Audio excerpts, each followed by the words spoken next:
Back to another. Conversations and Cold Ones episode. I'm your host, Damien, my co-host, Gerard. How's it Hey, yo, going, what's Jared? Uh, so big week this week, sort of. I mean, yeah. Red Dead 2 came out on PC, finally, after the Thank fucking year-long. God. Yeah, so let's talk about our experience. So, came out at 8 a.m. Eastern, Tuesday morning, but really the game came out, like, later in the day.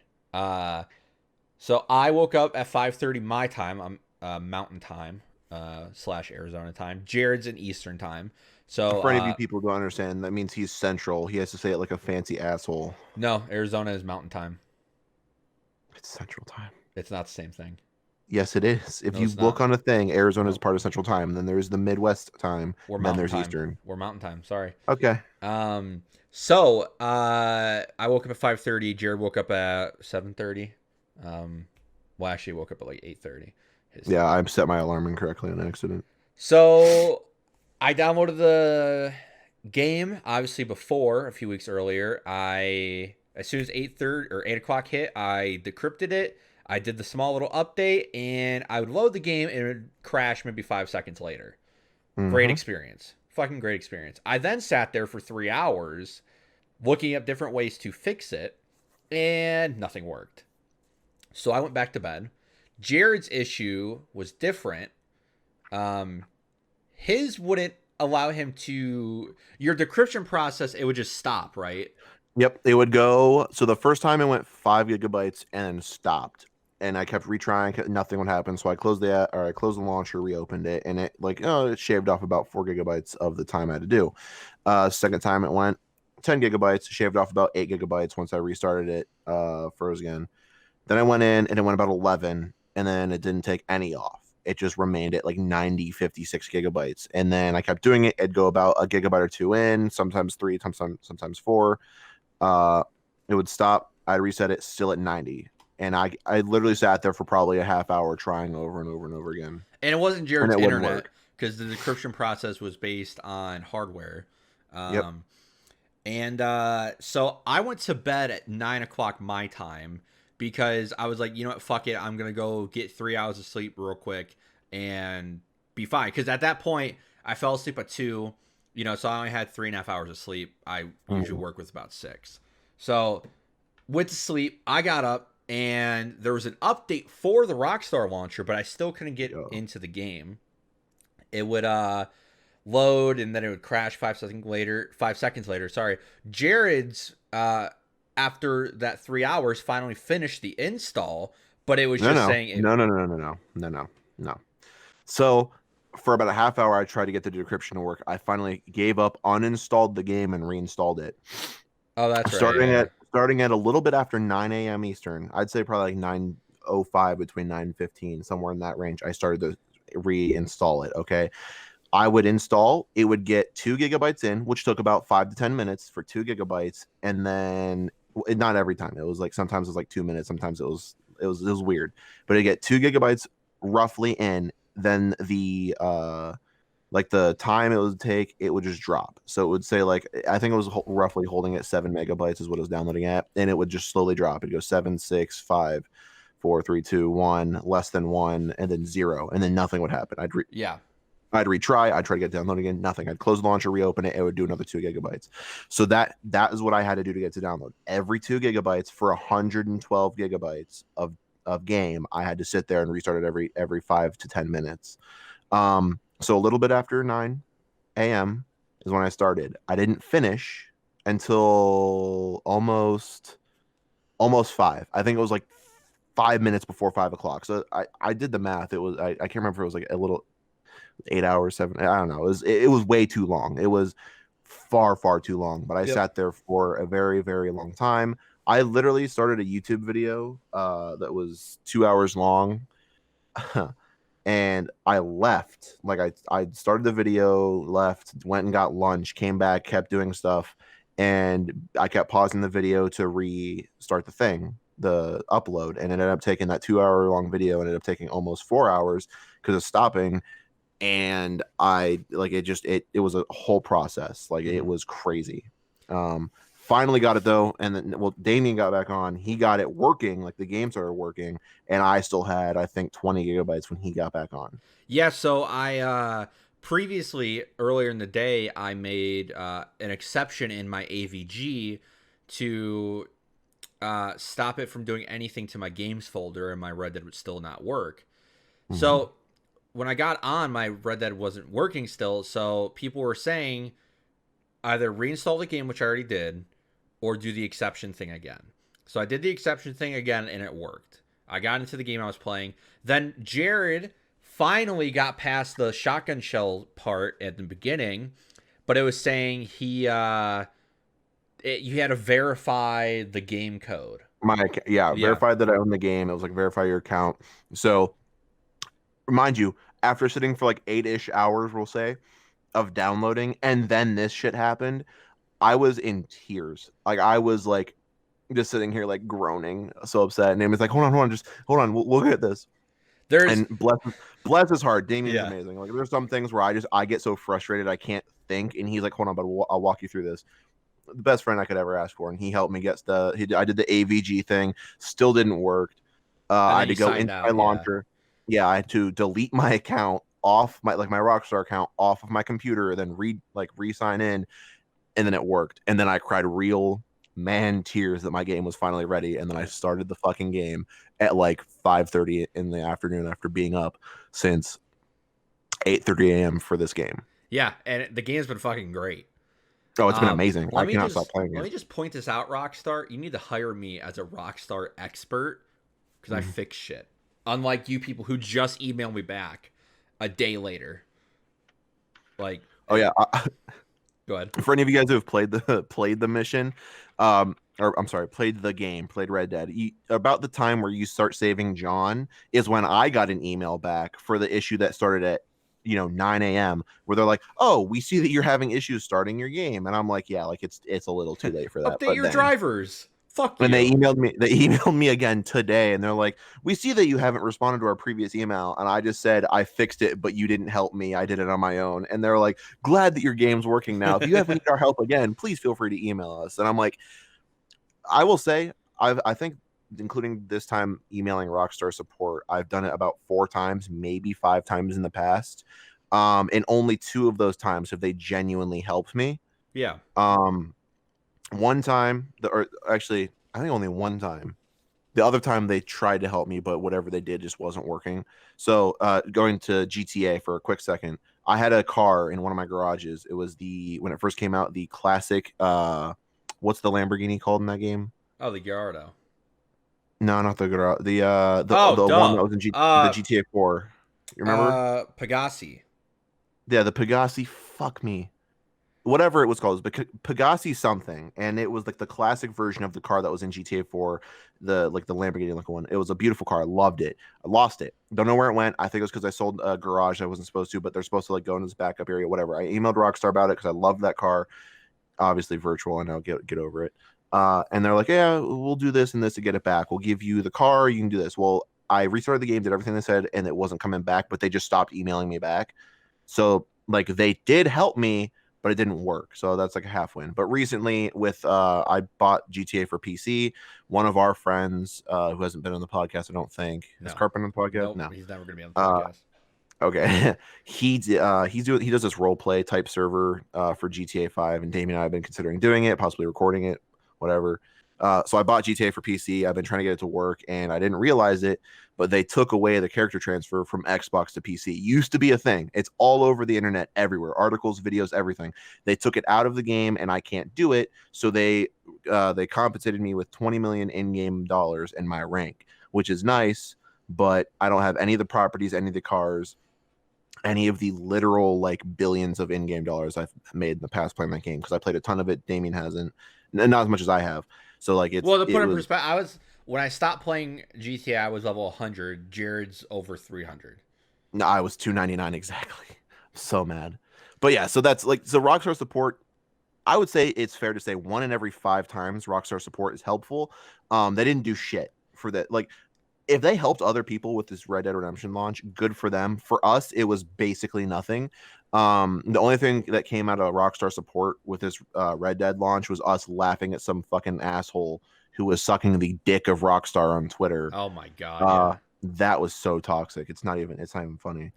And Um, also that we actually got responses from. They updated the game today. I don't know if you saw I the did, launcher.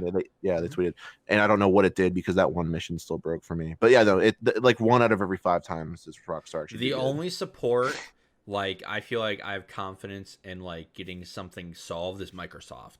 They've always helped me with anything. I've That's fair. never had a problem with them. I've had things where it's accidentally charged my card and they've given me the money back right away. I've Hmm. had things. The one time I bought, it was when I was younger. I used my mom's card and bought, I think, Xbox Live. And like 5 days have passed. And my mom's like, "Where did this money go?" And I was like, uh, I used it for this. And she's like, "No, we need that money for whatever reason." So I Hmm. called them back literally 5 days after buying it, and they gave the money back, Yeah, which is nice. So I've always liked Microsoft for that reason. they've always been very good with their customer support, Yep. and even like not even in just an Xbox like way. Just When I overall, first got my what the fuck's my Surface. yeah, my Surface Pro 4. It was the only computer I've had until I bought my PC. When I first got it, I had a huge problem with it. I can't remember what it was, but like certain things weren't working, and like the OneDrive wouldn't work. I couldn't get files to load. It was just being super weird. And I called them about it, and they helped me set up everything. It was like a simple thing in my files that weren't like it was locked by administrator, even though I own the product. It was Yeah. a super weird thing, but they were super helpful. I sat in one of those text chat things with a person for like 3 hours. She was super nice. Like, I don't remember her name, but it was, yeah, like Microsoft is amazing when it comes to their Text chat's support. the way And to go. Don't call. Text oh my chat, they god, get the shit done. the only time I ever called them is when I was streaming GTA on my Xbox One, like my normal Xbox One, not even the One X, and I joined a party with a few friends of mine who I'm not going to name. And because of the way Twitch works and like the partnering was, like I was streaming through Twitch through the Xbox. I joined a party and every single person in there knew I was streaming, and every single person, like 6 people, all screamed the N word repeatedly. And not 30 or 40 seconds later, I was banned, not from Twitch, but my entire Xbox Live account, which I have had no like prior bannings, no prior like anything like bad, no marks or whatever, and I got completely banned, full out. Like, you have no longer have access to the account. It's null and void. And like over the years, I'd say no less than $1,000 on that account, whether it's games, whether it's consoles, like microtransactions, a shit load of money. And I was like almost in tears. Like, I was like, why? Like, and that's the only time I ever called them and sat in the phone. I only waited 20 minutes on the phone, amazingly. And I talked to a lady, and she was like, "Oh, how can we help you?" And I'm like sniffling, like, I got banned because I have bad friends who say the N word. And she's like, "Oh, hey, hon, hey, we'll help you out. Don't worry about it. We'll get you all set up. It'll be okay." And she's like, "I'm looking here, and actually, it was being reviewed that you were going to get unbanned anyway, but I'll make sure it goes through. There's not going to be any question about it." And I was so thankful. It's the only time I've ever called them. Yep. But normally the chat is the way to go. Oh yeah, chat's way to go. So Red Dead on PC is fucking phenomenal. It's so Oh, detailed. It's so great. It's fucking so good. good. If you played Red Dead, you know me and Jared have already played Red Dead on Xbox One X, but playing on Yeah, PC, it's worth the $60 again. yeah, I mean, it was worth $60 in the first part, yeah. or the first place. So, to move on, I want to talk about Death Stranding just a little, just real quick. We told you so. So the reviews have come out. IGN gave it like a 6.8. Some places have given it 9. So those places are fucking retarded. And it's getting a lot of 3s and stuff like that. So what this game is being said to be is it is very much a walking simulator. And a Mhm. lot of the main missions are like side missions. Every time you drink something, I think it's Monster, like Monsters in the game, the energy drink. Like they like sponsored for that. So in your little hub area, you have Monsters and you drink Monster. I mean, whatever. Games have had that forever, but from what I'm seeing, the game isn't all it was cracked up to be. So, Oh no, not at told you all. so. I've been seeing trailers for that for literally ever. Like Mm-hmm. I remember seeing like 2014, like oh upcoming trailers, and I remember seeing like the weird old dude with the baby and Yep. like in the tunnel. Yeah, it's like it's so. I had no expectations for that to be good. It looked scary, like it looked like a movie trailer, and like it ended up being stupid. Yep. So Kojima, I guess your idea is cool in concept, but it doesn't make a good game. Um, Yep. so now for the big portion of the show, kind of starting off our award season in a sense. I wanted to do this first just so that we can kind of get it out of the way. I don't want to add it to the end of like the game award thing because it'll just make it longer when we can just go ahead and do it Yeah. now. So we are here to give our top 10 ish games of the decade. So me and Jared sat down a few nights ago and we just brainstormed some quick games that immediately come in mind from 2010 to 2019. We're excluding 2020 just because, you know, just because.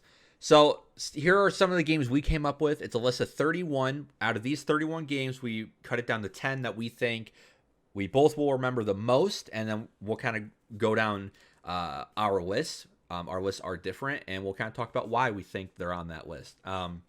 Now, let me ask you real quick. Do you think that we should actually verbally say each of these 31 in the list, or do you want to leave it in uh for the YouTube crowd, maybe pop it up on screen or something like that?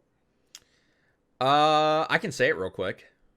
Oh, yeah, we can go through them. That's fine. So obviously RDR2, Witcher 3, God of War, Spider-Man, Breath of, actually, you know what? I'm just gonna show it on the screen. Let me All cover right. up my list. And then if you guys, if you're curious, I mean, we'll be saying our list, Yeah. so we don't need to show that. No, ooh, oh, fuck me. What'd you just do? It's fine. Okay. Oh god, I kind of I leaked some shit. So You can edit it. fuck. Don't I leaked some shit. So you saw some of the awards things that we're talking or we're working on. Those are a work in progress. Okay? God, just fucking. just blur it out. Oh! So these are all the games that are in that. So obviously just some quick ones: Gears, Bioshock, Wolfenstein, Rocket League, Forza, all of that. So that's the fun stuff. So these lists are not in order, so it's not like number one's the best one, and maybe number one's not even the most memorable one. I totally botched that word. Memorable. Yeah. So it's just when we think of this past decade, it's going to be the games that we immediately will think of for whatever reason. So Jared, I have two honorable mentions. I know you have a few, so I'll go ahead and Yeah. start mine. So I guess we'll call it number 12 for me is the first Destiny game. So obviously this game launched pretty badly, but I think the Taken King DLC is one of the best DLCs of all time. I think the raid encounters are fun and some of the best moments in my gaming history, and I've made some actually good friends from it. And overall, it's just a fun experience. So what's your first honorable mention? No, just go ahead and do both of yours because mine will Okay. be quick. Number 11 is one of my favorite games of all time. It is highly underrated, and that's the first Dead Island game. Oh, yes. Me and Jared, I kid you not, have probably beat that game over 15 times. Without a doubt. And same thing for Riptide. It's just fun. There's Easter eggs in the game that are so much fun to look for. The weapons are great. The map is great, especially the first area. I really love that first area with the hotel. The game still looks good. And, I mean, if you don't like the fucking theme song from that with Sam B, like, come on. That's a bump. You know, things go bump in the night. Oh, that's right. I was Voodoo, you trying to voodoo remember. bitch. Voodoo, you voodoo. Yeah. I remember literally listening to that so much. Yep. So those are God. my two honorable mentions. Now, I didn't put the freaking Dead Island games down because I feel like I just have to say something because I love those games just as much as you did. I was gonna put those in my honorable mentions, but I felt like it didn't deserve an honorable mention. It should have been on my list, but I couldn't make room for it. Yeah. I I'm almost I don't want to put anything on here just because I want to see what they end up doing with Dead Island 2. Because that story isn't over. I don't want it to be like, oh, I remember these. Yeah. Like, I don't know. It's weird. I just didn't think I should mention it. So my real quick, my honorable mentions are going to be um, both Destiny 1 and 2. Uh-huh. Not in terms of what they were in as a whole game, but just as like the story they told. What it started out as like a really patchy story, and then what it turned into in Destiny 2, with being a pretty set, like nice lore driven story. Those are two games that I love very much. Destiny 2, I feel like I like more in Destiny 1, even though I feel like I grinded a lot harder in Destiny 1. Um, I didn't want to put them on my list though because they are too much of a grind game for it to be like one of those real good games of the decades. There's too much rinse and repeat for that, which isn't bad. It was still a fantastic game. Definitely deserved to be on this list for top games of the decade, but not my top 10. After that, I have Battlefield 3, just Oh, I forgot because about that. I'm thinking of like games that I liked a lot, but shouldn't be in my top 10. But like games I played so much of. I played so much Battlefield 3. I mean, if we want to be honest, Battlefield Battlefield 3 is the 3, best one, for sure. 3, 4, 1, and 5. Out of all those, I played more 3 than I did anything else. I played 4, very close to 3, and I just like all those Battlefield games were great, except for 1. 1 was very iffy, but I like sniping and Battlefield 3. I played it so much I had to mention it, even though it wasn't in my top 10. Same goes with Rocket League. Not a huge game. Like it was good, not as big as I would put Destiny's or the Battlefields, but still good enough that I wanted to mention it because I've had a lot of great memories with that game. Even though it's like recent memories, I can literally recall like wheezing, like laughing so hard that I can't even breathe, and that to me signifies it's some kind of good game, even though it may have been because the people I was playing it with. Um, Two more quick ones: Doom 2016 and Wolfenstein 2: The New Colossus. Those are two games that I feel like I had to mention just because those are two games I played this year. Yeah. Haven't touched it all since they came out. And I felt like they deserved a mention for me because I wish I would have played them when they came out. They are so much better than I expected. Oh, yeah. I beat Wolfenstein 2, did not beat Doom yet. I'm still playing it actually. I just play it very spottily. They are so much better than I thought. When I saw the trailers, I was like, this is whatever. And I watched a full gameplay thing of Wolfenstein 2, like a whole walkthrough, like last year, and I'm Mm-hmm. like, I'm getting that. And then it was free, so I played it. So good. Definitely not worth my like top 10, but they were good enough. Like I said, should mention it because they were something that I should have given a chance when they first came out, not instead of waiting. So that being said, we can go ahead and start with our top 10. Well, real quick, I do have two honorable mentions more that I have to just mention real quick because they are actually in my top 5 of all time, like my personal favorite games. Yeah. BioShock Infinite, I think, Oh, is such a good fucking game. It had beautiful art design. It had a good story. Far it Cry really did. 3, because Yep. Voss was a good villain. It had good, I'm gonna say, it had a great trailer. The gameplay was fun. The protagonist was fun and Yep. interesting, and the whole map was good. Those are my final two. So I number, will say go ahead. you're right. The BioShock Infinite one, I fought so hard not to put that on my top 10. It's It's such a such a good good game, game. but I can't, with respect for that game, put it in my top 10 list because I never beat it. To this day, I have not beat that game, but I watched Frankie on PC play through the whole thing and beat it. And to me, like, Yep. I loved watching him play it Oh more yeah. than I actually loved playing it because it was so much better experience through I someone was else's gonna eyes. get the BioShock collection just for that game. Dude, I almost did. Like, that's how much I liked that. When the Anyway, BioShock collection's $5, I'll grab it. yeah, facts.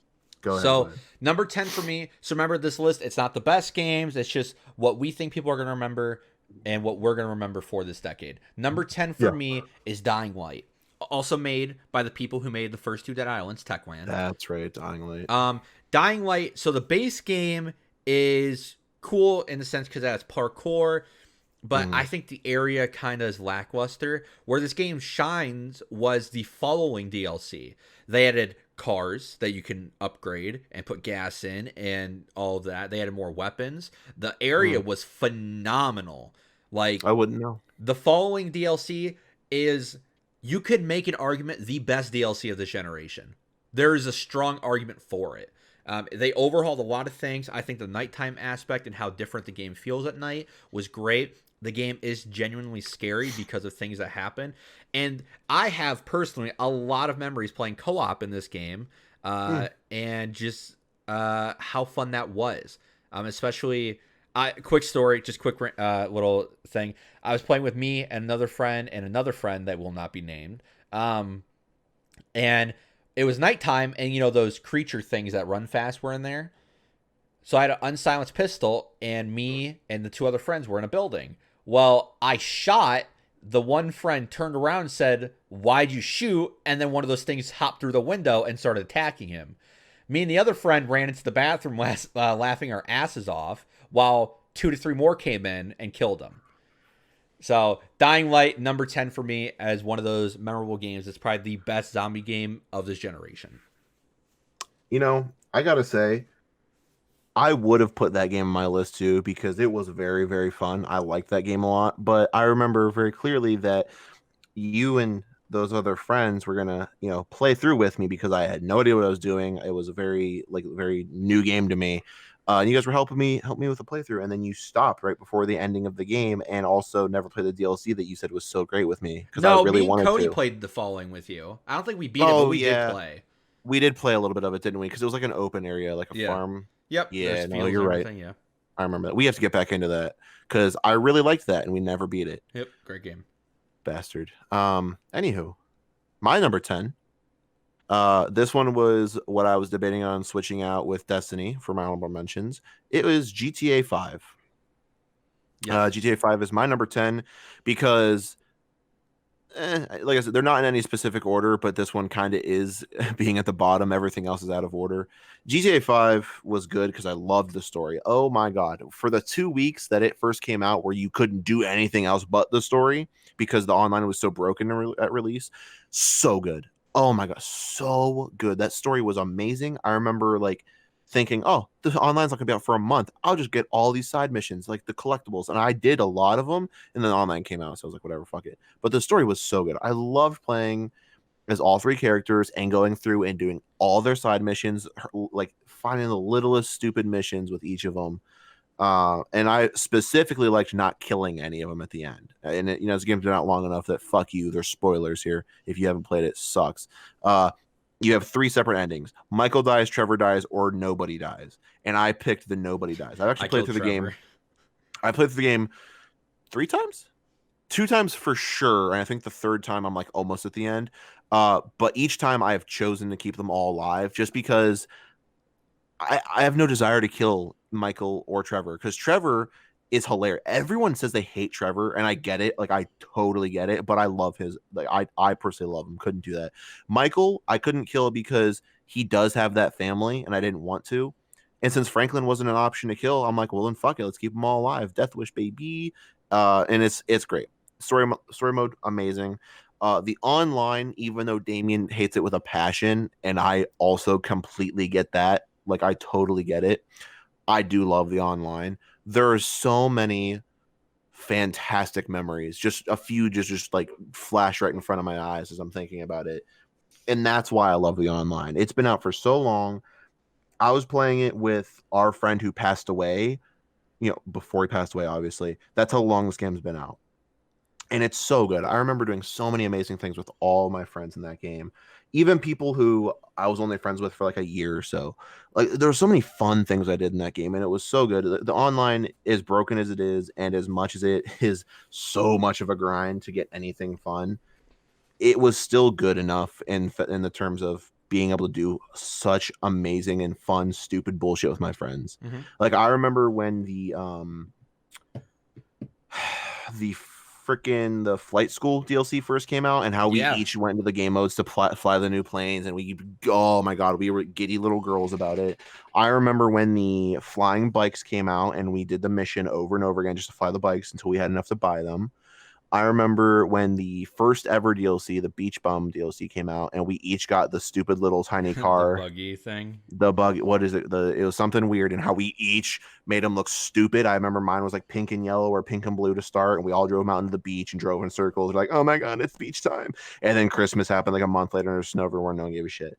It was so good, and there's so many stupid things we've done in that game. I remember when we used to talk to a friend who will not be named, like every single day. I remember how he would get so mad about some of the small shit. We all did, but I remember him specifically like scream yelling at us, so Mm-hmm. mad, and it's just over the stupidest shit. He loved having his car in perfect condition, which I get completely. But like we would lightly tap his car and he'd be like, "You motherfucker," and just shoot us. Yeah. Or we'd be trying to do like real late at night. It'd be the three of us, like Damien and I and him, and we'd be trying to do like dad taking his kids on the road trip, and we do the stupidest shit to piss him off.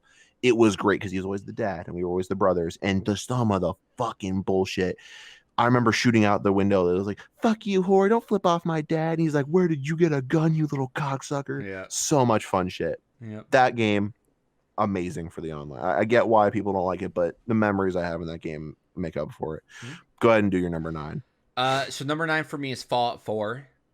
It was obviously heavily anticipated from Fallout 3 New Vegas. New Vegas being probably my favorite Fallout game still. New Vegas didn't make it onto my list because, one, I feel like a lot of people do hate that game for whatever reasons. Obviously, it was buggy, so I don't think it's one of those games that should be on the list. Fallout 4, to me, was good. It was a disappointment in a lot of ways. The game didn't look as good as it should have. A lot of the aspects that should have been changed and upgraded weren't. But I gotta say, I liked the whole... If you haven't fucking beat Fallout 4, kill yourself. Like, just beat the game. So I chose the ending where I fought the Institute and I killed my son. I felt like that was a good ending, and I really like how they twisted that on you and turned that on you of like, hey, your son's kind of older than you now, and he runs this whole underground thing. That was cool. But graphics are fucking awful. Like It's the same engine since Skyrim, isn't it? Yeah. Yeah, I went back on Fallout 4 last year, and because when the mods came out last year, and I played for a few hours, and the game's just, it feels like a 360 game. Yeah. And a lot of the aspects are cool, and overall it was just kind of a disappointment for me. But a lot of people, like a person named Dan, loves that game, and they have a whole Fallout collection for it, so I understand. So for that reason, number 9 is Fallout 4. So all right, my number 9, also Fallout 4. Yeah, great minds think alike. Yep. No, Fallout 4, amazing. I pretty much everything Damien just said, I agree with. Especially the graphics thing, dear fucking god. And none of the mods you could put in actually helped too bad. I will say later on, I was playing it a lot later than he was, and some of the mods I found you could update the graphics nicely. Yeah, but running on an Xbox One X, it pushed the limits heavily to the point where I could not continue to play it with those mods. Otherwise, my Xbox kept going. I'm like, okay, I get it. You're not liking this. It was a good one. Like I said, everything Damien just said, I pretty much agree with. Except I'm gonna say I definitely got into that game a lot harder than I thought I was going to. I only like with the DLC for that game. First of all, I loved a lot of the DLC for that game. I only ever played Far Harbor and the robot one, whatever that one was, animatronic. Yeah. So there were a bunch of other mini ones and Nuka World that came out that I never played. So I got back into that game around the time that the mods came out, and I was like kind of in it. I did some of those smaller mods, and then I really got into Nuka World. I still don't remember if I beat it. I know that I did a lot of stuff, but I don't think I beat it all the way through. Nuka World. It's so good. I cannot believe how good Nuka World was. I'm so happy I ended up playing it. I did a lot of stuff in Nuka World with mods, thank God. Yeah. But yeah, I ended up actually streaming that game way back when I was streaming almost daily. I think I would, even if I worked, I would get home and stream for at least an hour. Days I didn't work, I'd stream for like 4 or 5. I would stream mostly Fallout. And I told you a story how Microsoft helped when I got banned from streaming. GTA. I streamed GTA a little bit as well, but I mostly streamed Fallout, and that was like not streaming it through my Xbox. I actually set up a game capture, my Elgato. I actually did it through my laptop. Like I had a proper stream setup. It was pretty nice through Twitch. I don't remember the name of it because maybe it's still the Chewy stream. Yeah, it's definitely still a Chewy stream. You can check me out. I'm on Twitch. I don't stream it all. I might get back into that. Who knows? I stream Fallout 4 like constantly. I went back to Far Harbor. I went back to the animatronics. I went and did a whole bunch of shit. There was a point, actually, I think you clipped something when I was doing it, Damien, where I decided to go through and explore the entire map. Like basically do like a zigzag across the map from north to south. Um, and I was like, here's what we're gonna do. I have a mod that's gonna give me a bigger backpack and a bigger carrying weight. I'm gonna have a lot more storage at my base, and I was gonna just go through every single thing. I was gonna collect every item, but I was gonna go through every single discoverable location, and even the ones that I couldn't, because I knew there were some in the game that weren't marked, but like people on YouTube were like, "Hey, this is cool," and I went through, and I probably got about, I don't know, a third of the way through doing everything and streaming every bit, and it was so much fun. It was so good, but then it died off because I started doing other things that were actually fun. Mm-hmm. So yeah, that's my number 9. Same as yours. Go ahead with number 8. All right, my number Boyo. 8 is another Bethesda game. It is The Elder Scrolls Skyrim. Obviously, this being one of the biggest games of the generation, it's been remastered for everything. It's on your fridge, it's on your Alexa, it's on everything. What can I say about this game? I think this game is highly overrated. I think the game is one of Bethesda's worst. I prefer Oblivion, and I never beat the game because of the spiders. I went back and tried playing the game when the mods came out because there's a mod where you can turn the spiders into teddy bears, but it is still horrifying seeing teddy bears fall from the ceiling with webs. Nope, don't want to do it. So the spiders, fucking awful. The game, Yep. obviously wonky. The graphics are still even in the remastered version. And I feel like a lot of the side quests are boring and very fetch quest oriented. Oh, And absolutely. and the game's kind of overrated, but it's a lot of people's favorite game, and I feel like it does deserve to be on the list. That it's going to be a game everyone remembers, and Yeah. obviously Bethesda still makes a load of money off of it because they keep remastering it. So we'll probably see it Oh on. yeah. We'll probably see it on the X. Well, not probably. We will see it on the Xbox too. We will see it on the PS5. But you think they fucking remaster Fallout 3 and Fallout New Vegas? But no. Anyways, that's my number 8. I will say, I only ever played that game for like 15 minutes at a mutual friend of ours house. I don't remember why I was there, but I was only there for like 40 minutes total. And like for a couple minutes that I played, he's like, "Hey man, try this game out. It's called Skyrim. It's really cool." And I'm like, "This looks stupid as fuck." And I turned into a werewolf, mauled about 2 people, died. He took over. I watched him play. Didn't really care. Didn't know what it was. Not until my later years I found out what it was. And I will say, not a bad game. Not at all. But I love the animated thing on YouTube making fun of that game Yeah. more than I like any gameplay of that game Oblivion by had a funny long shot. glitches. This game has nothing. Yeah, well, yeah. What was that, number 8? Yeah, no, my number 8 is gonna be God of War 4. The PS4 version, yeah. Yeah, I will say, um, God of War 4 was, I didn't play it, but it looked awesome. Uh, I'm trying to remember. I don't think I watched a gameplay, like a playthrough. Mm-hmm. No, I didn't. Yeah, so God of War 4, I've never seen a full gameplay playthrough, but I've seen like clips of it. I've seen little things here and there, and it looks dope as hell. Mm-hmm. I think I did watch a thing where it was like all the important points, not like a full gameplay thing, and it like the important, like, it seemed cool. I will say that if I could put the entire God of War series in place of God of War 4, I would. God of War But I know 3 is not. so good. Oh my god. I Yeah, and like I know that not all the God of Wars came out this decade. I think the first 2 were PS2 2000s. era. Yeah. Yeah. So if I could say the entire God of War series, I would, because I will admit I watched a 8 hour, 7 hour. I like over the course of a week, I watched like a 7 or 8 hour video of the entire story of God of War. Like him being just some fucking boy to him, like actually becoming the God of War. Like it was cool. I loved it. And I think God of War 4 was a dope, like highly, like just loved game Hmm. extension of what I saw. So good, good number 8. Like I said, I One didn't play one it, but it looked awesome. one game of the year over RDR2. Yep, So, uh, that's my number 8. Go ahead for number 7. my number 7 spot is one that you could have guessed was on here. That is the new Spider-Man game. Mm. Uh, so let me preference this with this, okay? I think on a list like this, you should have at least one superhero game because it is hard, one, to make a good superhero game for many reasons. One, sometimes movies do it better. A la the Amazing Spider-Man games, the movies were better, even though the first Amazing Spider-Man game was really good. Uh, but you look at the Batman games and how good those were.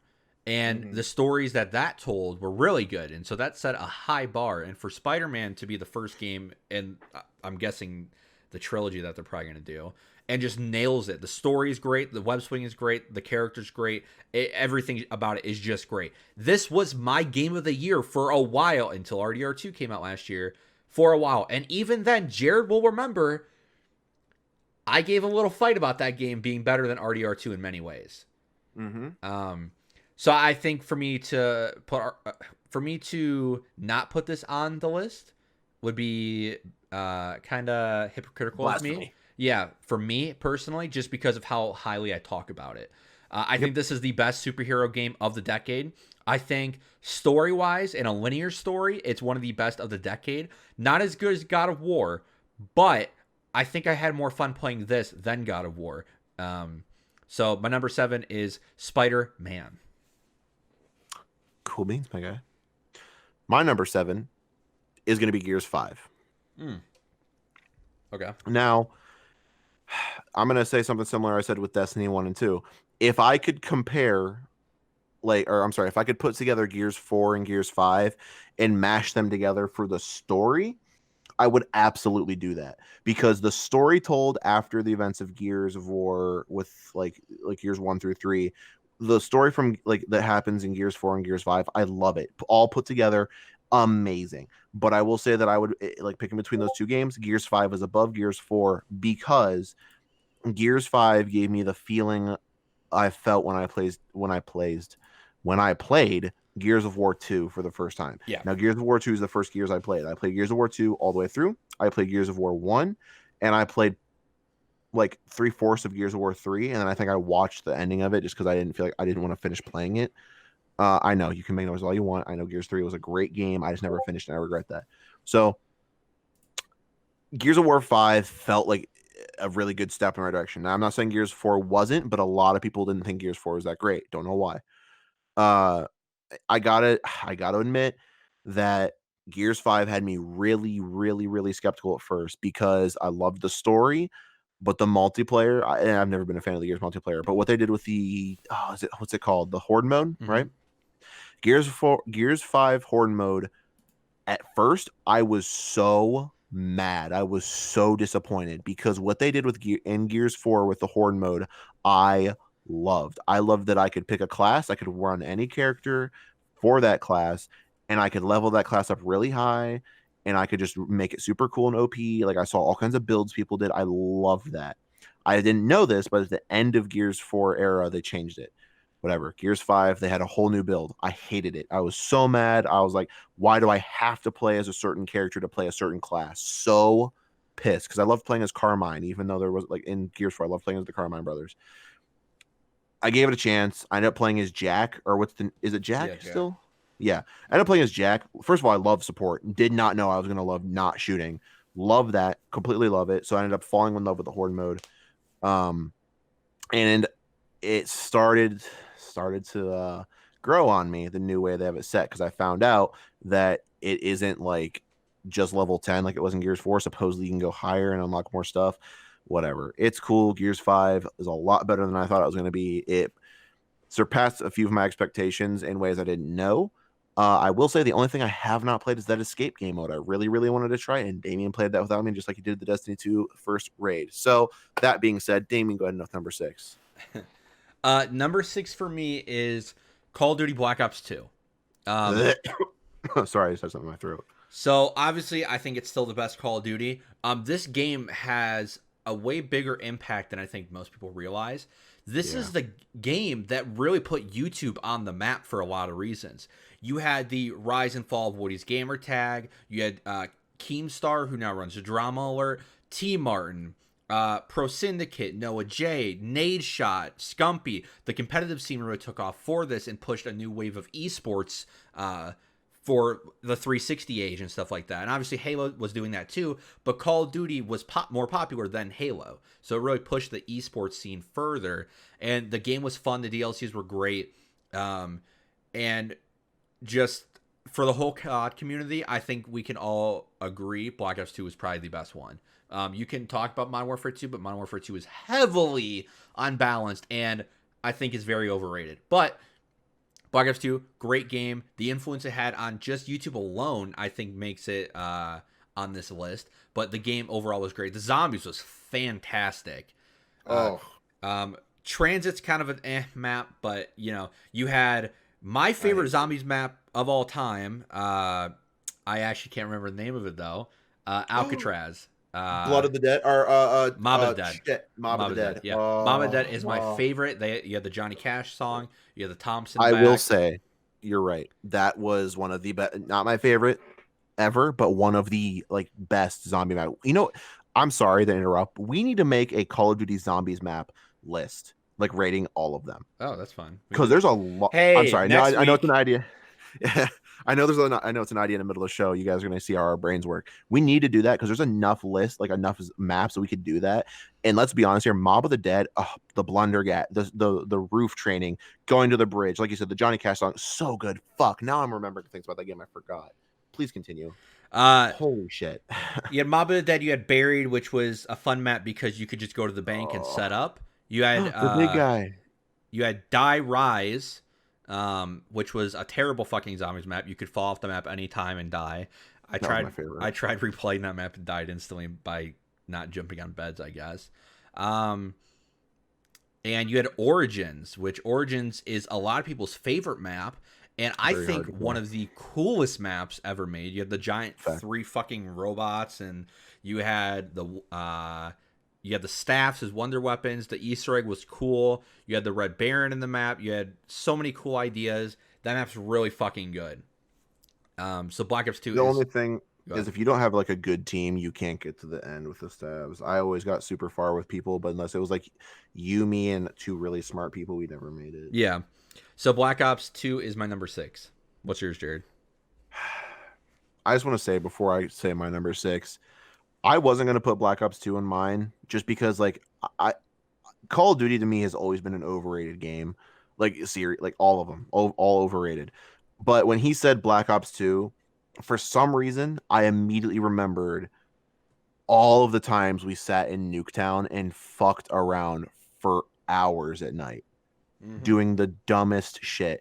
I gotta say, not because Black Ops 2 was a good game, but all the fucking memories I have from the first Black Ops and the second Black Ops, just Nuketown alone, whether it was you guys all sniping and I ran with a knife the entire game, pissing you off, a knife and an RPG, a knife and a riot shield, or a riot shield and an RPG. I can remember laying in the grass next to the one house closest to the truck, literally for 20 minutes while you guys all died with snipers around me, quick scoping and shit, waiting for one of you to crouch in front of me and just fucking knifing you in the back.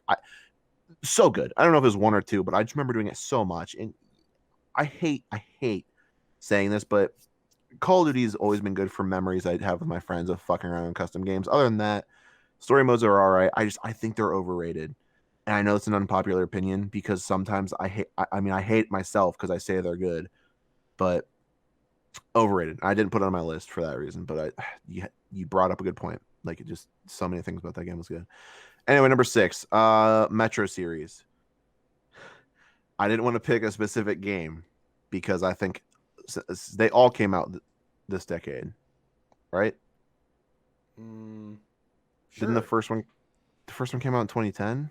Maybe. Then 2012. Was it 12? They didn't all come out this decade. Okay. Metro Exodus. My number 6. First of all, I love all the Metro games. The story of Metro, the main character Artyom, love it. Exodus was good though. I like going above ground, exploring all the different things. I really didn't know what to say for this one. I just love Metro. I mean, you can ask Damien. Um, just when Exodus was coming out, I'm pretty sure I just didn't talk to you guys Yeah, I'm pretty sure for you a just couple days. played. I'm pretty sure that I was like, yeah, I'll party up, and then I pretended to not be alive and just beat the game. It was so, so good. I was so excited for Exodus. I remember seeing a trailer and I thought it was fake, and then I was like, I was so happy because I thought Metro Last Light was the last game. Like they end it like, oh, this is it. Especially with the different endings you get. And then Exodus trailer, and I'm like, oh, okay, so he's like supposed to survive at the end of Last Light, and I fucked up every time I played that game apparently. And like it just so good. I love Exodus. The story is so good, and I mean the gunplay, the mechanics. I mean, some of the shit you can find in the maps, it's so good. And there's good Easter eggs in that game too. I'm hoping, even though there's the alternate endings in this game, I'm hoping they make another one. I'm pretty sure someone confirmed somewhere that that's it, they're done. Yeah. I don't remember. I think we talked about that, Mm-hmm. but I would love to see him do another one because yeah, it's like, oh, it's the end of this game, and yeah, there's either ending, either you live or you die. But whatever. All the Metro games, I know that not all of them are from this decade, or I think they're not. I don't know. But Metro Last Light, Metro Exodus, good. I couldn't pick between them. Metro's great. I didn't have a lot to say about it anyway. Go ahead for number five. So number 5 for me is Forza Horizon 2. I think Forza Mm-hmm. Horizon 2 is the best racing game of this generation, last generation, the generation before that, basically of all time. Yeah. Forza Horizon 3, I think you can make an argument for. Right off rip, when you load that game, if you haven't played Forza Horizon 2 and you somewhat like cars, go watch the intro for Forza Horizon 2. It's so beautiful in the message that they're portraying, and it just gets me hyped to play that game. You're in Italy. They had cool things where you race jets. The cars in the game, still to this day, Forza Horizon 2 looks better than a lot of games that come out. Mm. What I loved about Forza Horizon 2 was it was a game that taught me how to tune a car. I spent the one night, I kid you not, maybe 7 hours on YouTube watching real car channels talk about tuning and applying that to Forza and seeing the difference it would make in a car I was building. And obviously that transferred to Forza Horizon 3 where I can make a Dodge Dart go fucking 290 miles per hour. So Forza Horizon 2, it just gave me this love for cars, man, that it's kind of fallen, like, I don't love cars as much as I did at that time. Like, at that time, me and Cody would get on, and I would talk nothing but cars. Yeah, I remember that time. And whether it was Mustangs, mainly Ford, but whether it was just whatever. Forza Horizon 2, great game.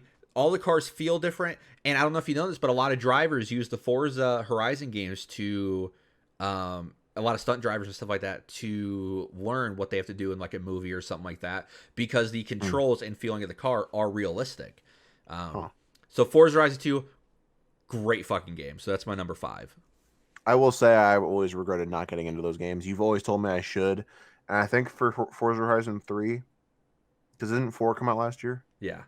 Yeah, for Forza Horizon 3, when it was like, I think like completely free, I downloaded and tried it, and I played a couple missions. I really tried, but I just couldn't get it. I couldn't grasp it. It's just like it's one It's a of those car games where game, it's like yeah. it's like I could if I put the time in, but I just didn't have the drive. If I could play with my friends to start, maybe, but you weren't into it. You were doing other stuff, so I was like, eh. So maybe when Forza Horizon 5 comes out, we'll both get into it, and I can maybe try to get into it and stay into it because it sounds like so much fun. But my number 5 is Tom Clancy's Rainbow Six Siege. Okay. Um, out of all the games I've played since I started gaming, Yeah. I would say Rainbow Six Siege is among one of my most played, like most hours in a game. I think my first most played game is GTA 5. I know for a fact I've got almost a month's worth of hours in the online alone for GTA 5. I think Rainbow Six Siege honestly would be my second if I never played Destiny 1.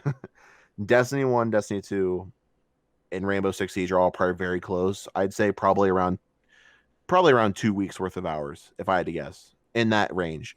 Uh, I love Tom Clancy's Rainbow Six Siege. Do you remember the Outbreak stuff that came out, like the zombies? Mm-hmm. That to me was the highest point of that game. I loved that. They're making a Uh, game out of that. I know. I Yeah. saw something for that, and I need to look more into it because I haven't seen it. I was like, I heard. I'm like, oh, cool. Uh, like building up to that, the game started off fucking broken. I mean, oh my god, it has come so far. They've come so far. Taking the ACOGs off a bunch of guns. Apparently, Ash got her ACOGs taken recently, Yeah. which I haven't played since that happened. Um, yeah, a lot of like, I don't know if you remember.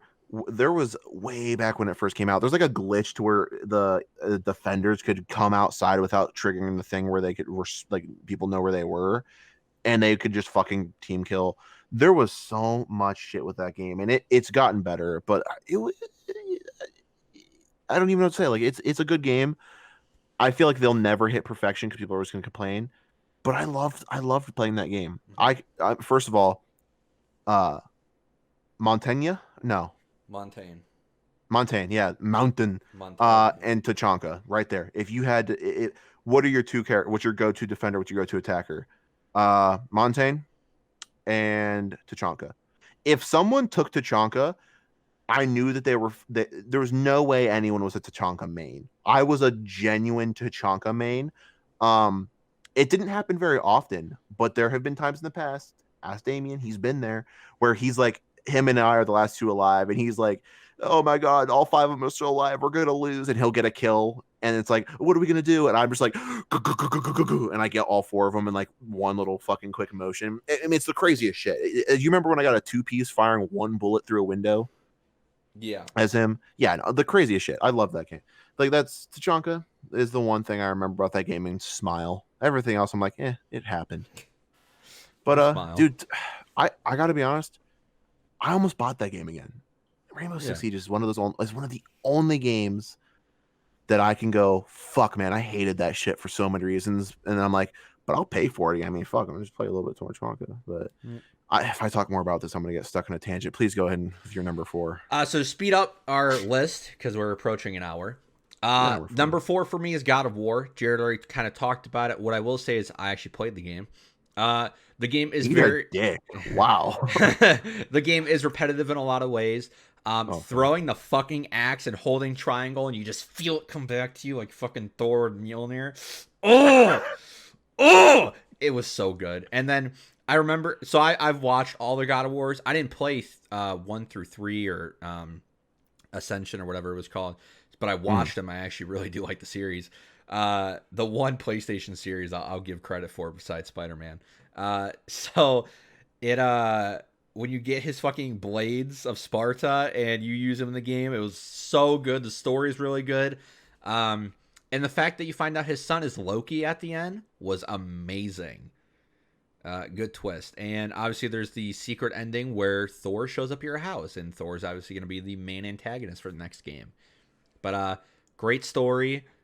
A lot of the areas are kind of weak, and there are certain aspects of the game I don't like. But throwing the fucking axe and calling it back to you was so fucking good. That made the game for me. But God of War. It won Game of the Year over Red Dead, so it had to be on the list. What about you, Jared? Yeah. Number 4, RDR1. Okay. Again, these aren't in any specific order because I do find Red Dead Redemption 1 probably slightly better than Red Dead Redemption 2. But like it's a very close tie. Anyway. Red Dead Redemption 1. I fucking love that game. God, I think about it and I get instantly like just aroused. It's just like the main story, first of all, phenomenal. Yeah, there's some like slow missions and there's some hard missions to do, but then you go and do some of the side missions, the ones that aren't required, and they're so good. Some of the characters you meet, oh my god, it's so fucking good. And that's not even including Undead going Nightmare. to Undead fucking Nightmare. Damien, I can tell you the first time I ever heard about this game, I was walking into a GameStop when we had first moved here. Walked into a GameStop with my dad. We're just bullshitting. It's the one that's right near Giant Eagle. You know where it is. The one we've gone to 1,000 times. I walk into that GameStop, looking around, looking at games, and I see this game. It's got a cowboy in the front. I like cowboys. I like guns. I pick it up. I turn it on in the back, and I see him standing in armadillo, and I see another shot of him sitting with zombies around. And I'm like, a cowboy game with zombies? This is the perfect game. I showed my dad. He loves those kind. He loves zombie games. You know, this is something he was hugely into before, like before I started getting older. And like, just I remember looking at it and go, I want to play this. And then a couple years later, I had my Xbox, and I'm like, I remember seeing that. I want to try it, and I bought it, and it was so good. I love RDR1. There are so many things, even though the multiplayer was not the best. It was good. It was not the best. I remember having similar memories in RDR1 that I had in GTA 5, is specifically with a friend of ours that we're not going to name, and I think you, going to Fort Mercer and also the fort in Mexico. You know what I'm talking about with all the cannons on it. Mm-hmm. Going to that and just killing the law for fucking ever, just sitting on the cannon, just repeatedly. It's unlimited fucking ammo. Why wouldn't I use a cannon with unlimited ammo? So goddamn good. There's so many things about that game that were so great. That's my number 4, RDR1. What's your number 3? Number 3 is GTA 5 for me. Yeah. It's only on the list for me basically because it's the number 1 selling game of all time. The story's great. I killed Trevor. I do like the story. The online was fun until they made it pay to have fun. I stopped playing when the yachts came out. Jared really likes the game. I'm glad he really likes the game. I've thought about getting back into it, but obviously I think the grind for it's a little too much. I do want to get into the role play servers. That does look fun. So GTA 5, my number 3. All right. My number 3, RDR2. Everything I just said about RDR1 minus the online, like Yeah. online mode memories, Yeah. because I played a little bit of online with Damien, who bitched out after basically 5 minutes. And I'm like, hey, buddy, let's go do this. And you're like, okay. Oh, no, I accidentally lagged out. Hey, I'm going to go play Call of Duty. And then I just didn't hear him for the rest of the night.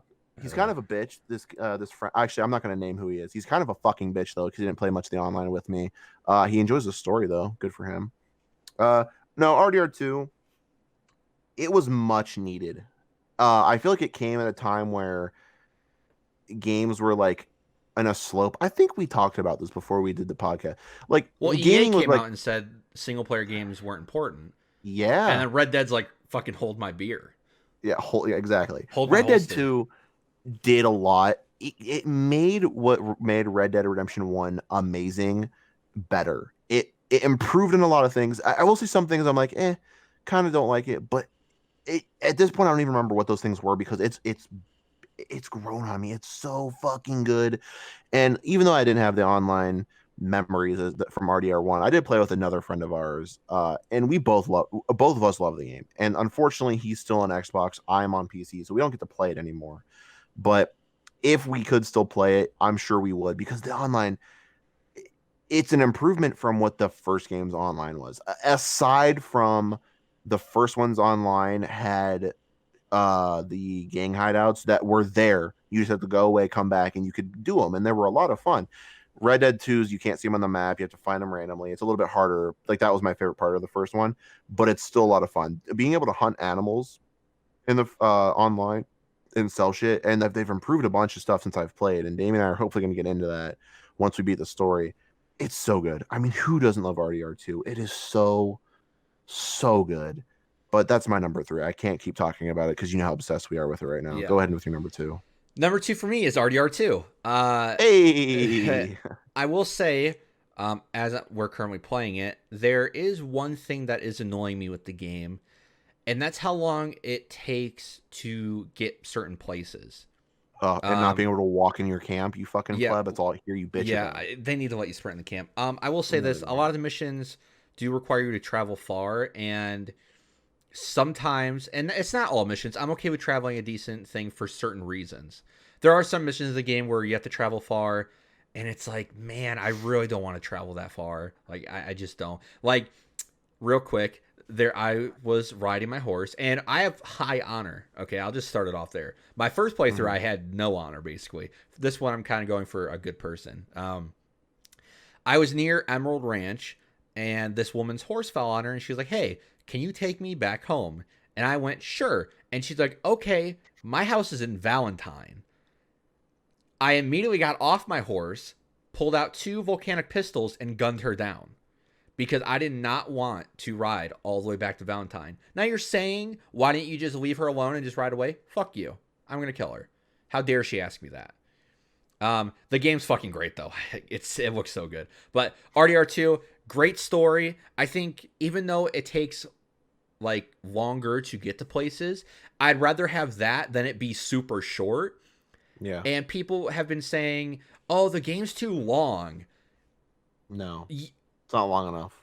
Okay, so you're going to dock a game for being too long when we have games now that have no content. How dare you? It's not as long as Assassin's Creed Odyssey. How dare you speak badly about Red Dead like that? Yeah. You are a disgrace. So RDR2 is the best Rockstar game of this generation. Facts. But that's my number 2. So I would like to say before we continue, the same exact mission. Well, it's not even a mission. It's just a thing you can stumble across. It's like a world event. Same exact thing he's talking about has happened to me twice now. One right outside of Valentine, like, can you take me to Emerald Ranch? And the same one he just said, where you're near Emerald Ranch, like, can you take me back to Valentine? Same thing happened to me. And I'm like, I really don't want to go back. I'm going to a mission near Emerald Ranch. It's going to take forever. But I was like, you know what? Here's the thing. I can just run there real quick, and I can do, I don't know if you know this is a thing, Damien, cinematic mode. You just hold cinematic mode, press A a couple times so your horse is like at a moderate speed, and you just set your controller down. You take your hands off the keyboard, and you look at a meme for 5 seconds, and then you're there. It's super quick. Like, it's a big map, but I would not ask for it to be any smaller. It's super good. Also, I timed it. It is literally a 10-minute round trip from where she falls off her horse to Valentine. Yeah, that's a long time. I still had to go 5 minutes. I was still traveling to my. I had to travel to my destination. Still. Enjoy how the map looks. Maybe, you know, take stray off the path to. I am now. Yeah, well, you know what? Don't bitch, because I think those things are awesome, and it makes me upset that you're so mad that she asked you for help. You fucking pleb. Well, she's dead now, so who cares what she thinks? Well, in my game, she's not. In my game, she got home safe, and she told me a very nice story when I brought her home, and she was very nice and gave me a reward of like $15. She's stuck. So, anyway, my number 2 is Witcher 3. You're just not going to continue. If I get talking about this game, I cannot stop. A friend of mine at work, we were talking about our favorite games. He's like, RDR2 is probably my favorite game ever. And I was like, you know, probably mine too. Witcher 3 is very close though. And he's like, I never played Witcher 3. I know it's really good, but I know if I get into it, I won't have a life for about 5 weeks. And I'm like, yeah, you're right. And then I proceeded to spend an hour and a half of our shift talking about Witcher 3. So I'm not going to talk about it too much right now because I don't want to spend an hour and a half having you guys just listen to me talk about this and game. We want to play Red Dead. Facts. Witcher 3 has... I can't. Geralt's amazing. Everyone in that game's amazing. The titty's amazing. The story amazing. The map's amazing. The fucking the combat, the sword play. Oh, I mean, playing it for like 40 minutes, and I'm like, I got this. I'm a pro. Such a good fucking game. The only thing I hate are the wraiths. Those things are bastards. They're hard to kill. I hate it. You have to be like 16 levels higher, and then you're still dying quickly. Other than that, Witcher 3. Beautiful game. I just touched my computer screen, like brushing something I love when I looked at Witcher 3. So good. I cannot say anything else. Please tell me your number 1. My number 1's The Witcher 3. Hey. So it's my favorite game of all time. I work at a mom and pop game shop. That rhymes. Mm-hmm. That's kind of a cool tagline. Mom and pop game shop. Somebody asked me what game they should play, if we have it in stock, the first thing I say is The Witcher 3. Do you like my kind of thing with them is, do you like fantasy? Do you like stuff like Lord of the Rings? And if they go yes to any questions I ask, The Witcher. Do you like story? Yes, The Witcher. You like women? Yes, The Witcher. Team Triss all the way. Fuck Yennefer, even though I fucked her many of times in that game. It's hard for me to decide now because I've watched a lot of it. When I played, I went Team Triss every time. It's helpful for the end because she's super powerful. It's so hard for me now. If I were to play through again, I could not decide. Dude, there is so much videos I've watched about going all the way with Triss, going all the way with Yennefer. And also, you get to see a lot more of Yennefer than you do Triss. That's what makes Triss so good, though. I know, God. I'm real quick. I almost Oh, good. I almost bought a 80 some dollar Triss figurine, like the ones at GameStop you see. It's like the big Fallout 4 mechs or Yeah, like anything. There was a Triss one at my local GameStop. He already moved to fucking Arizona like a pussy. But there was sorry, that was mean. There was one at my local GameStop. I almost bought it like 6 times because I'm like, he'd love this. It'd be such a good I'd Christmas cry. gift. I would And cry. I'm like, he would probably do like a goddamn like contribute to this fucking thing, so I can't do it. But I was like, It'd oh, be there's my altar of cum. exactly. Like, I was so close. Like I was like, dude, I'm like, if I do it though, like I'm not gonna be able to let that go. I was like, bro. But yeah. Anyway, I continue. I remember when I told Jared to play this game, and I said a few words about throwing a baby in the oven, and Jared went and bought it. Yeah. I was like, "You And throw a baby in the oven?" I showed him the clip, just the clip of Geralt throwing the baby in the oven. Jared's like, "I'm buying it." yeah, literally, I remember because I'm like, you're like, play Witcher, and I'm like, that game sounds fucking retarded. And you're like, dude, don't even. And I remember being like, no, like that doesn't. I'm like, I don't even look into it. It sounds like something I might not enjoy. I'm not gonna waste money on it. And if I play it, it's gonna be like, oh, maybe I do enjoy it. I don't want to. And you're like, but you throw a baby in an oven. I'm like, no, you don't. What? And like, if you play the story, you know what happens. He showed me a small, like 6 second gif of Geralt just looking at somebody, looking at a fucking like fire, and just yeeting it into the fucking thing. That alone, I'm like, all right, it's mine. I paid Yep. the $40 for it. Yep. It was on sale like a week later. I'm like, mine now. There. I ended up not even doing the mission with that fucking kid for like a week, and I Yeah. didn't even tell him about it. I forgot, and I was like, by the way, fucking awesome. Uh I'll talk about this real quick. When I think about this game, I think about the connections. What really makes this game is connections with the characters and how alive the world feels. There's Oh two yeah, specific missions I remember. I'll go over them real quick. My favorite mission in the game is you are at a party with Triss and you have a wholesome moment with her at a fountain. There's fireworks going off. You give her a kiss. yeah, You profess your love for her. It made me fucking cry. It was such a yeah, beautiful mission. yeah. Number two, I I've never felt more shitty in my life. So to talk about Oh, Yennefer and Geralt's relationship in the story, they get, I think it's a curse put on them and they lose their memory. Well, Geralt does, and so Yennefer's whole thing is, will you still love me like you do now, or like you did, or whatever, if I remove this curse? You know, mm, and there's a mission where you go and remove the curse and it gives you the option. You know, do you still love her or do you not? And I'm Team Triss, so I told her no. And the emotions I felt after she like broke down and started crying and like got upset and she's like, I knew it. It killed me because this is a fictional character, but I sat there in my mind thinking about how she had this whole time this constant thing in her mind of, even though we've banged multiple times and Geralt said he loved her, she's just had doubt the whole time of herself. yeah. And the fact that it came true really hurt. Like, it hurt me. I felt bad. Yeah, it's rough. Like I've Like, seen every single out. I've watched videos just of the whole thing, not just the sexy parts, like every mostly the sexy heartbreaking bit. parts. Well, yeah, duh. Like who am I kidding? But like you're right, like that scene where they're like on top of a boat, right? Like Yeah. somewhere high Mm-hmm. up. Yeah, Yep. like how that scene like if she's right, the joy, the happiness, like oh my god, I can't believe like I knew we are meant to be together, like they're married, like all these things. And then if not, it's just like it is heart-wrenching. Oh my god, it I hurts wanted to so cry. much. But like at the same time, the part where like when Geralt's like I love you Triss, and like she gets in the boat anyway and he's just like torn up, and then is it the Baron who's with them? No, it's the short dude. And he says Oh, something. yeah, the dwarf, and he Yeah. turns around. He's like, "Turn around, girl," and she's there, and it's just like, and then they fuck in a fucking lighthouse. Yeah, bro, Yeah. like it's great. Yep. Yep. Damn it. Fucking love I'm that gonna go. game.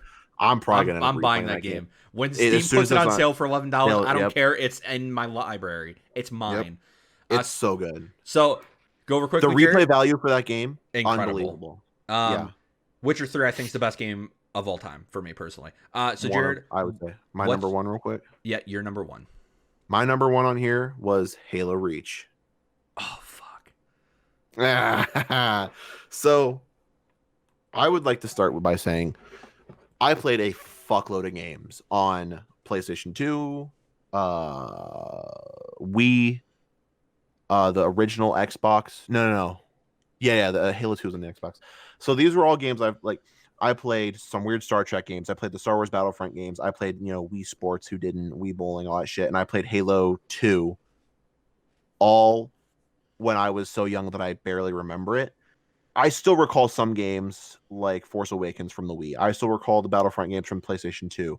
I don't really remember Halo 2. I played Halo 2 and a few other games on an Xbox with my aunt when I was like 6, 7. I don't even remember. Whatever, however old I was when that game was out.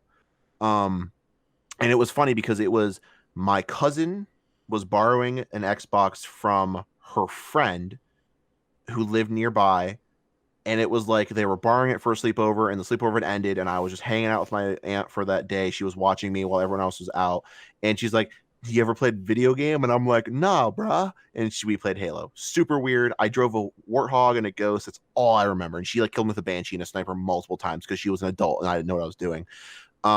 Sorry, small tangent. Those are things I remember doing before I got into real, like, quote unquote real gaming when I got a 360. First game I ever played on the 360 was Halo Reach. Um, our friend, Damien and our friend, uh, he has passed away. I'm pretty sure we've named before Matt. We're talking about it on the podcast. He invited me over. He got a 360. He had this dope ass setup in his room. He used to live like a house away from me. He invited me over for a sleepover. I literally live a house away, and I slept over this kid's house because he had a fucking Xbox. I didn't. We played games all night.